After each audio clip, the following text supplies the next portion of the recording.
or you made allegations last week Thursday in the chamber saying that you've been maligned. In fact, you said to the Senate President on the floor, in the chambers, that you are not afraid of him. Can you share or expatiate on what you mean by that? And when you had a follow-up interview, you were talking about how some of your privileges were deliberately taken away from you. What was the motive behind this? And then finally, is this exclusive to you alone? Or is it just because, I mean, there are many things that have come up because you're a woman, there are only 4 women in the House, you and the Senate President have personal altercations that have now appeared on in the chambers. Is this the privileges being withdrawn from you exclusive to you alone? And why do you think that is? Now, thank you. Indeed, the Senate President has the right to allocate seats to every senator, and the senator should speak from that allocated seat. But here it is. I was not about to make a debate. Neither was I about to contribute to a motion. I was reading an SOS, which is a lifeline of any senator. For any senator to have invoked Order 10, that means his privileges were already, or her privileges were already infringed upon and denied. And that can be raised anywhere at any time. So once a senator shouts Order 10, believe me, even if I'm being dragged on the floor and I say Order 10, they are supposed to listen to me. Wherever I sit in that place, that's why he said any senator may rise at any time to speak upon a matter of privilege suddenly arising, and I should be prepared to move same. So in this part, the Senate President, once I raised Order 10, he ought to have allowed me to speak. And then he could have maybe taken his own discretion to overrule it or move that complaint to the Ethics and Privileges Committee. But the Senate President failed to do that. Instead, he ordered that the Sergeant at Arms should move me out of the chambers and prepare for my suspension. Okay, next question. Now, you're talking about my outburst. Yes, please. I did mention that my rights in the Senate there, I have been dehumanized, I have been maligned and all what. And that outburst, I believe that the seat change was just the straw that broke the camel's back.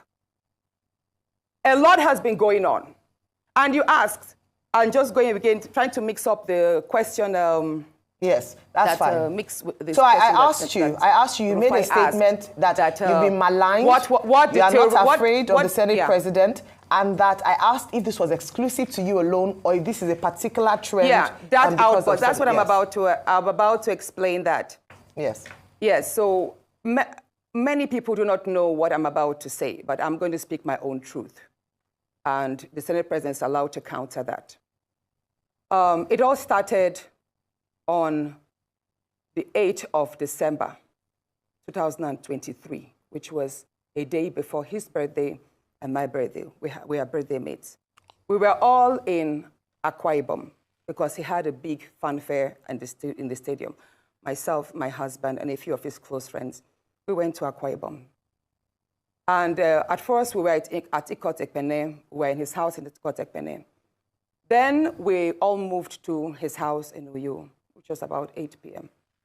And he held my hand and said he wanted to show me around his house. My husband was walking behind us, just 3 of us. We're walking around from room to room. He showed me the beautiful interior. This was done by this, by that, this designer here, he bought this from us. Like, oh, it's beautiful. And then I noticed that he hastened his pace while still holding my hand. And my husband was behind, still on his phone, but he was catching up whenever he could. And then he got to this particular sitting room, and he said, "Do you like my house?" I said, "Of course, sir. Every room, beautiful, nice interior, quality taste." He said, "Now that you're a senator, I'm going to create a time for us to come spend quality moments here. You will enjoy it." At that point, I just pulled away, and I was like, I don't really understand what exactly that meant. But then my husband now, when I turned around, I saw my husband was already near me, and the way my husband looked at me and looked at him, I was beginning to wonder, did he hear part of that inciting statements or not? And then the Senate President, too, I saw that he also had that thought, like, did my husband hear the invitation to treat or not? So then the Senate President now said, "Oh, by the way, let me show you my chapel." He has a chapel in his house as well. So while we were going to the chapel, you know, we walked in silence and all. So that evening, before we left the Senate President's house at about 11 midnight to the 4 points in Ikotepene. And my husband asked me, Natasha, what did the Senate President whisper to you? What's he telling you? I thought, should I tell him that he was speaking about bringing me in here at a special time for us to have a good time? Or should I just kill it there, wrap it as if there was nothing? Because tomorrow was a big day. I know how much my husband adores the Senate President. He loves him as a brother. My husband would do anything to support him. So I told my husband, nothing. I can't remember what I created, but I just gave him some words to manage, to mask what was said. When we laid in bed, I looked to my right, and my husband wrapped his arms around me, and he said, my love, you know you can't tell me anything. What did the Senate President tell you? Again, I was like, don't you believe me? I said, nothing. Nothing. Moreover, it's my birthday in a few minutes. Let's just be happy. Then my husband told me he doesn't want to see me travel out of the country alone, and I should not go to the Senate President's house because he has a guest house where many senators do go there, after office to get approvals and all that. So I told him, okay, no problems. That was it. I thought that was going to be the end. But then,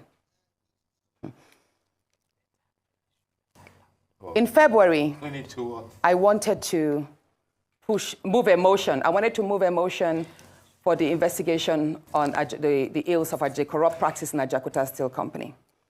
I listed that motion 5 times. It was the 6th time that it was listed on the order paper that was approved. Many senators can testify to that. Each time the motion is listed, just before he takes it, he will say, oh, Senator Natasha, we can't take this motion because the board of the Senate does not accommodate it.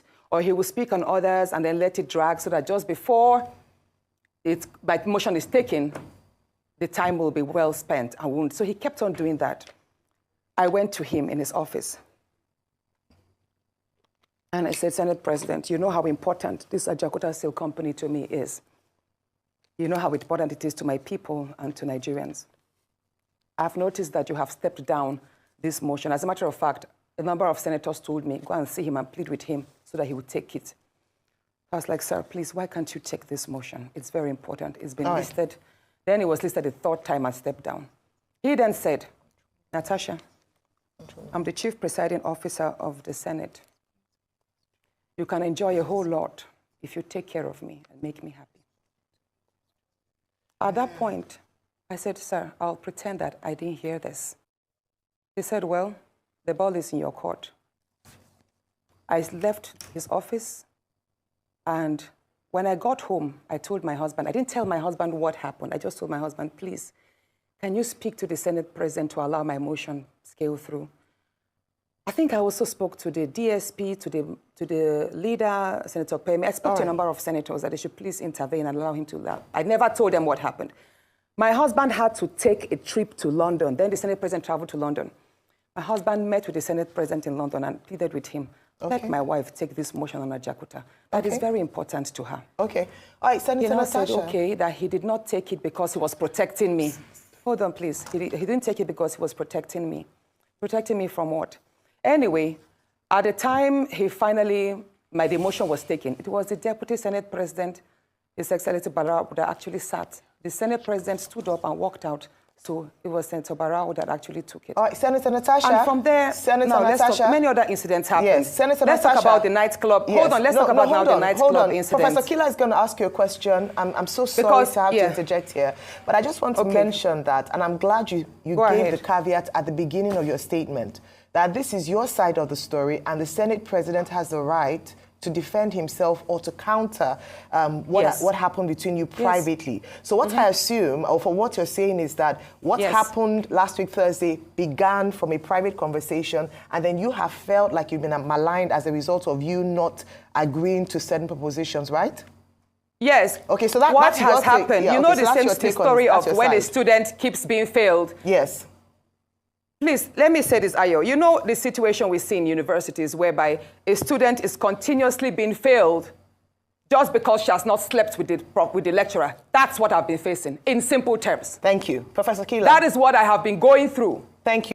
Please go ahead. Can I say this? Please yes, please go ahead. Please go ahead, Senator. Please go ahead. Now, at the nightclub incident, I believe that was not a slip of tongue. That was not a slip of tongue. He has a number of times told me that there are various ways we can have fun. If we travel, he has a way of making the whole the house, the space. He can basically create a party in the space. Do you understand? Like a nightclub in the space and would have fun and all of that. So that nightclub incident statement was not a mistake. It was more like out of the abundance of the heart, the mouth speaketh. Okay.